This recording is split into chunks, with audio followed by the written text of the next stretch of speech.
Hi guys! Welcome back for today's vlogging. Ito, may nabili po akong mga strip na beef.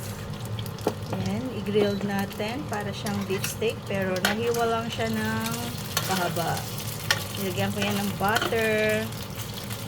Yan. Medium lang para hindi makunat. Yan. Ito na yung kanina guys. Ito. Ayan. Super sarap. Ayan.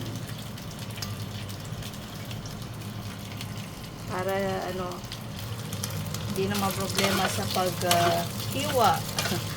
Kaya ito na lang pinili ko yung mga na hiwang pahaba. Ayan. Okay na to guys. Luto na siya.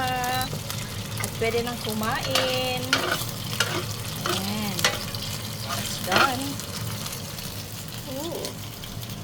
Ayan guys. Ayan. Ito na. Na-marinate na yan. Hinaluan ko ng pepper, salt. Ayan. Okay, kain na po. Mangan.